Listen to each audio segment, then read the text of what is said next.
Hello, this is Dr. Gutierrez, and today I'm going to give you a basic introduction to biology. I am going to tell you what science is, what biology is, and how it is organized, as well as certain topics that in any biology you will review multiple times. Now, part of the reason I do this is so you can get a understanding of why we do things a certain way, and that there are topics that are extremely important to understand. Uh, for all aspects of biology. And this includes any more advanced regional type of biology, such as anatomy, physiology, and microbiology. If you want to understand the human body, it's vital for you to have a basic understanding of general bio. Now, first thing I would actually ask you is what's science? And what is science is the basic question that we should be asking. And science is a means of knowledge. And in modern science, we use the scientific method. And this is actually something that helps us advance our understanding of the world. It's actually the goal of the scientific method is not to prove what we know. The goal is to disprove what we believe to try to find a better way to see what's going on, a better way to interpret the world. For instance, if we actually went with some of the basic stuff, the world is flat. Well, you can prove the world is flat by not looking beyond where you are.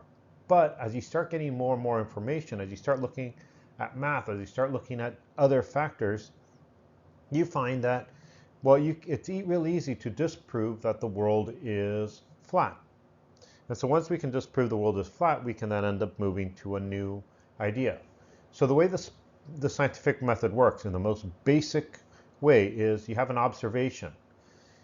That observation leads to an idea that we call hypothesis. And that hypothesis, we want to be able to test it. Usually we want to disprove what we want to believe. And so we take our hypothesis and then we test it to try to disprove it, try to find evidence to see if it's correct or incorrect. And based on our tests and the results of our tests, we come out with a theory. And in science, a theory is a hypothesis that's been tested and we were unable to disprove it yet.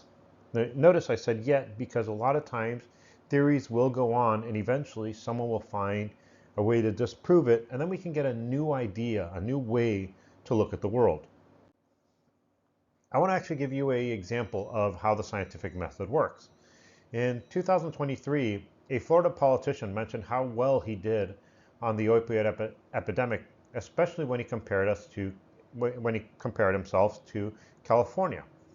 And the question I would ask people is this true and can it be tested if it is true? Well, we would start with an observation. We did have a opioid crisis and a lot of people died of overdoses. So there are many things we can actually look at. So the observation is this, according to this gentleman, his observation was that Florida did a lot better at preventing opioid deaths than California. And so our hypothesis would be Florida did better at lowering opioid deaths than California. And the way we can actually test this is, well, the nice thing about modern days is we actually collect data. CDC, the Center for Disease Control, gets all the data from all the different opioid deaths, and we can see if the politician did a good job and did something he could be proud of. And so these are the data. This is the latest data that I was able to find, and it's from 2021. Usually it takes a couple of years for all the data to be compiled and for them to make sure. And what we found is the population of California is 49.5 million people. Population of Florida is 21.5 million. Was, I guess I should say. When it came to overdose deaths, California had, we'll say 11,000, while Florida had about 8,000. Now, if we look at the numbers alone, just the opioid deaths, it looks like, well, Florida did have a bit less opioid deaths than California. But that doesn't really compare like to like, because if you look at the population size of California is almost twice that of Florida. So what we usually want to do is we want to break it apart and how many overdose deaths did we have per million people. And when we do the math, we find that California had about 220 pretty much overdoses deaths for every million people, while Florida ended up having 364. Now, if we look at these numbers, we can then compare like to like. We can say California had 220 overdose deaths per million, while Florida had 364 overdose deaths per million. And when you look at the numbers, well, if we compare like to like, it looks like Florida did a lot worse at their controlling their opioid epidemics, and so we'd have to reject the theory that this governor gave us. So Florida did a lot worse in the opioid crisis than California, is the theory we would actually accept, because we have to reject the other one. And so that's actually how we actually work science. This is also one of the reasons a lot of people dislike science, is because we look at numbers, and their opinion doesn't matter. It's only what we see, the facts. So to do all this, we actually usually deal with measuring stuff. And to measure stuff, we use the metric system. Now, as we are going to be collecting data and we're going to want to have measurements, a lot of times we need a way to see what we're looking at. And so we do measure things using the metric system. And there's a lot of reasons for this. One of them is, unlike the imperial, the metric is actually based on 10 factors. If you actually look at it, there are 10 divisions between a centimeter and a millimeter. There are 10 divisions between different things, and so conversions can actually go base 10, just like our money, which makes it easy. If you think of feet to inches, it's not base 10. There are 12 inches in a foot, and so it makes the conversions a little unusual, to put it like that. The other thing is, it's based on water to make it easy to convert stuff. What I mean by that is this. When they started doing the metric system, they ended up taking the most abundant thing in the world, which is water, and ended up using that as a basis. So they looked at something like 1 gram of water, and the gram is what we measure weight with, mass technically, and it had a volume that we set as a cubic centimeter of water. Water has a volume of a centimeter, not a, here I accidentally, for some persons, oh, that's why. 1 gram of water has a volume of a milliliter. 1 milliliter will have the dimensions of a cubic centimeter, so 1 centimeter on each side. The neat thing about that is water, we also know 2 of the big properties. It freezes and it boils. So water freezes at 0 Celsius. We set Celsius scale at 0 where water freezes and 100 where water boils. And then we have something called a calorie, which is what we determine is 1 calorie is equal to the amount of energy to move 1 cubic centimeter of water from 25 degrees to 26 degrees Celsius. So everything is based on water. And if you actually take the human body, most of what we are is water. So it actually makes these things work really well when we're looking at medications, when we're looking at energy requirements. It also works a lot with outside the ecosystem, because water tends to be something that's vital, and which, by the way, is one of the things we actually look at when we're trying to find if there is potential life somewhere. A lot of times when we're looking at it, we're looking at, is there water? So like I mentioned before, the conversion of the metric system is based on 10. And words mean something. So centi, you may have heard of a centipede, an animal with 100 legs, or a centenary, or a centennial. All of them mean hundreds. Well, and this is actually 100th. So you can see over here, you'd have the ones place, the tens, the hundreds. So centi would be whatever you're looking at if you were to break it into 100 pieces.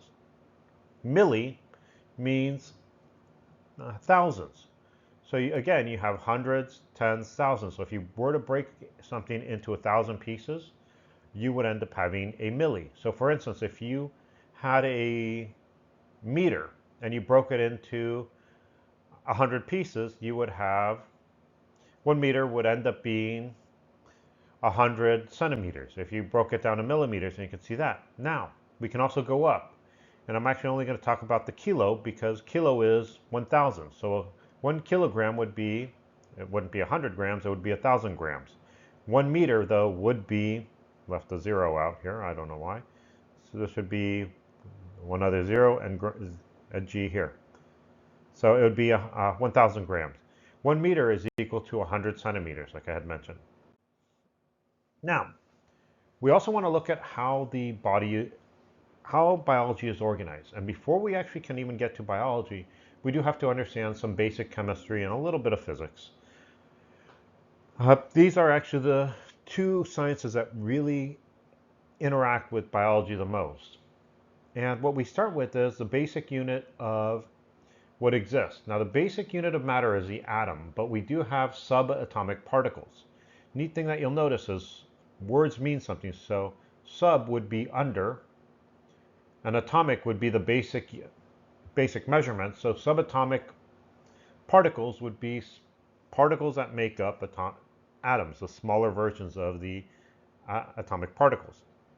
And we have three to look at. We have protons. Protons have a positive charge, and they do have mass.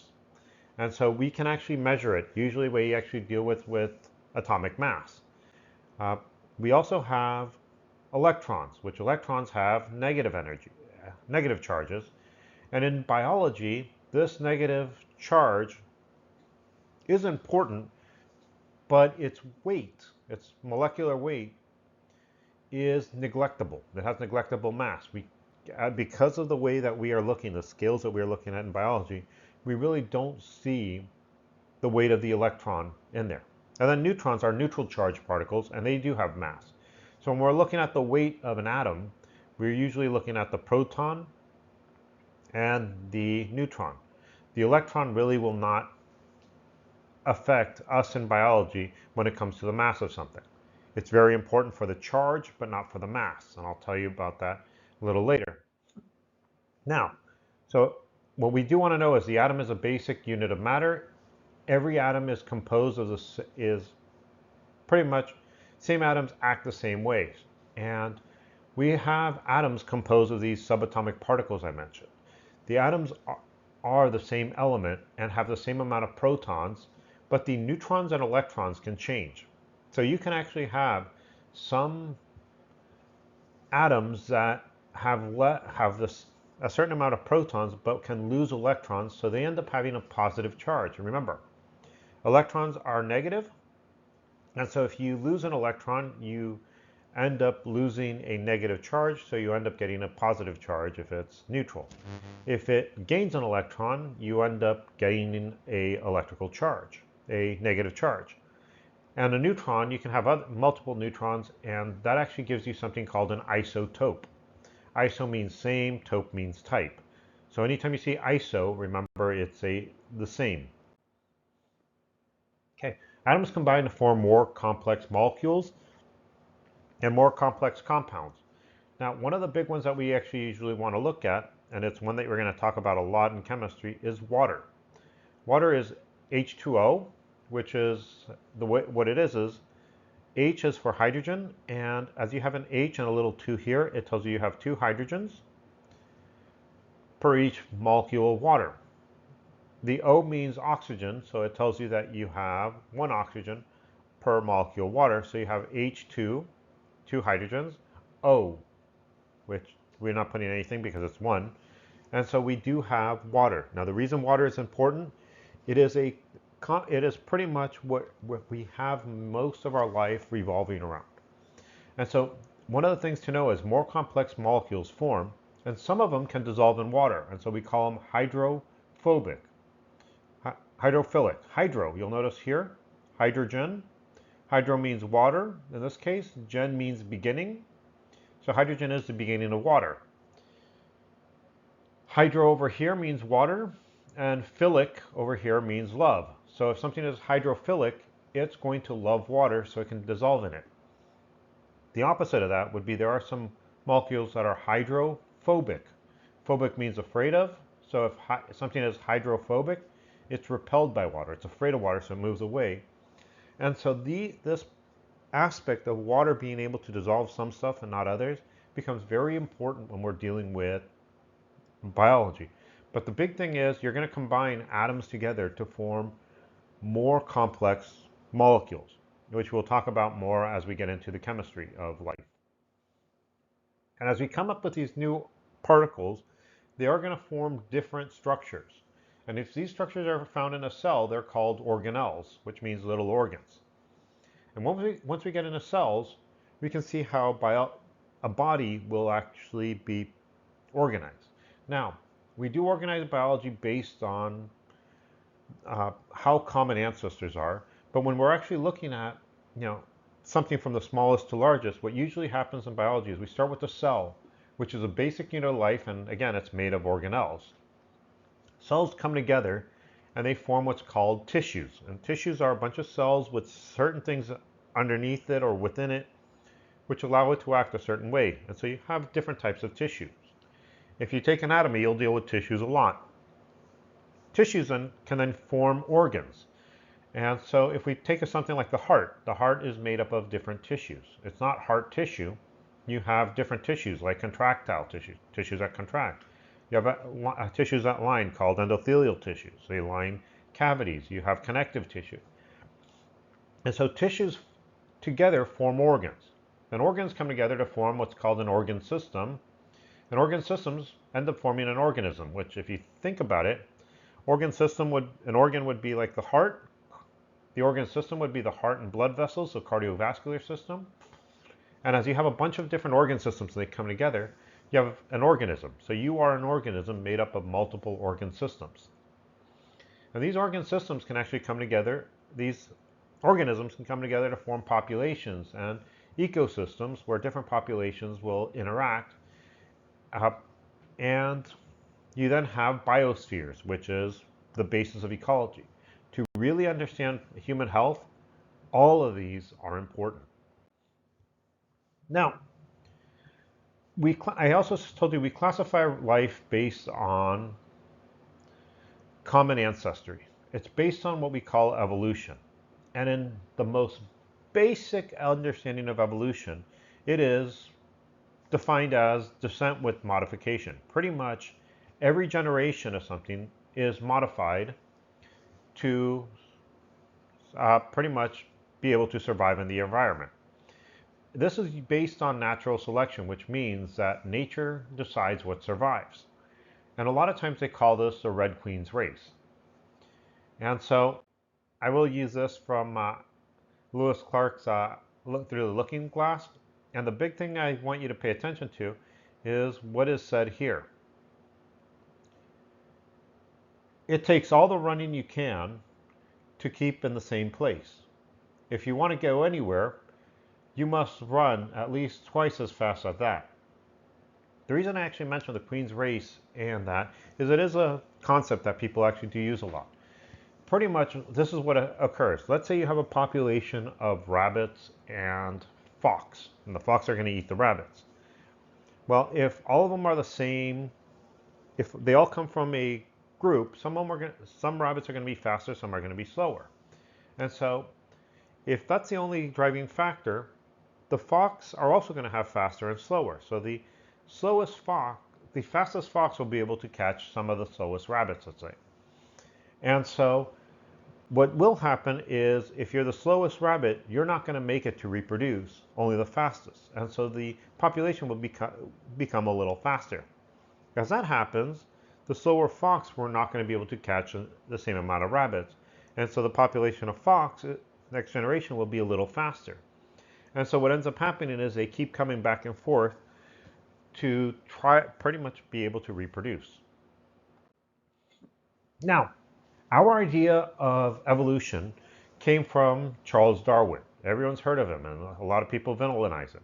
Remember, our whole purpose is not to believe, but actually to try to question what is, try to find if we could disprove something, and if we can disprove it, we throw it out or change it, or if we can not disprove it, we accept it until we can't. Now, one thing to look at this is Charles Darwin pretty much published his big book on the origin of species in 1859.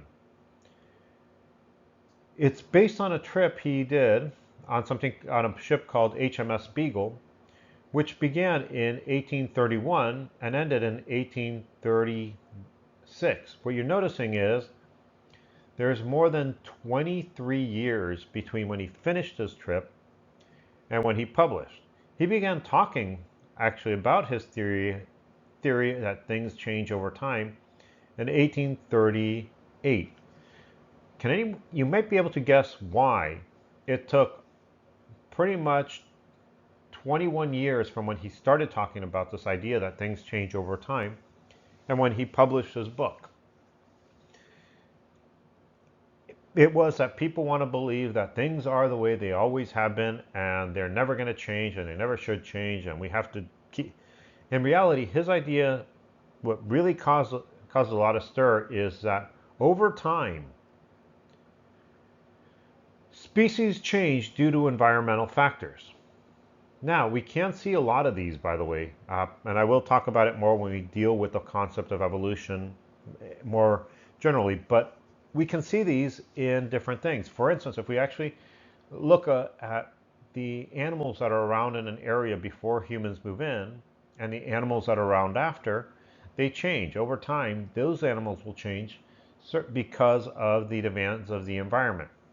Now, one of the things about Charles Darwin is when he came out with his theory, genetics weren't really introduced. So his original theory talked about pangenes, which were things that were obtained from the earth. We now actually know that there are genes which are made up of DNA, but that came out when we put it together, it came out later. The genes came out earlier, the DNA did come out quite a bit later. And the idea of genetics was actually done by Gregory Mendel. You can actually see him here. And he was a monk for a while. And what he actually did is he ended up finding that there were these invisible genes, things he couldn't see, that were passed on from one generation to the next. These genes encoded for some sort of physical trait. And physical traits could be either dominant, recessive, or codominant. Dominant meant they always showed up. Recessive meant if they had a dominant gene and a recessive gene, the recessive gene would not show up, only the dominant. And a codominant is when both genes will show up, even if they're slightly different. And again, we'll talk more about this when we talk about genetics and evolution. But one of the neat things he found is genes were inherited independently. Meaning, if you pass on your genes to the next generation, your genes, whether you have dominant or recessive, are going to go to your next generation randomly. And that's a big thing because what that means is the next generation, those genes that are passed on may or may not help them survive. And if it helps them survive, it will go to evolution and it will change the population. One of the big things to know is he did not know what the genes were made of. And so he just said genes. Now, the last thing I want you to know is the idea of evolution in modern times. We actually put those two things together. And pretty much this is it. In a wild type population, usually there's not much change of physical traits, especially when it's at equilibrium with the environment. What I mean by that is, if there's an environment, let's say take the fox and rabbits again, where they're living and there's so many fox, so many rabbits, usually the rabbits won't necessarily continue to move faster as a population, not as an individual, and the fox won't get faster because they get to a part where they age, they get slower, so someone's going to be able to eat the other. And so, as long as they can reach the reproductive years and have offspring, these two populations will remain relatively constant. But when we add something else new to the population, to the ecosystem, we end up having a strain which will add to changes in physical activity. For instance, if color was not an issue initially, and all of a sudden we have more woodsy areas, brown rabbits may be able to survive better than white rabbits, and so you will actually have a change in the population because of something new that came in. So the idea is, in evolution, our wall type won't necessarily change unless there is something that causes a change in the environment. Well, if there is a change in the environment for our evolution, there has to be a physical trait that is going to make it more beneficial to survive. And if you have that, you survive longer, which means you pass it on. If you don't have it, you don't survive, so you don't pass it on. And what that means is new stressors will cause in a population will cause it to change, the population to change over time. And if these changes are severe enough, sometimes the species will become more than one species, meaning you may actually have two different groups that have two different things that may allow them to survive. So they will actually change based on the factors. Now, the reason I actually mention all this is because the factors of evolution are going to help us classify the organisms. It'll actually give us our classifications of biology. I hope you enjoy this and have a nice day.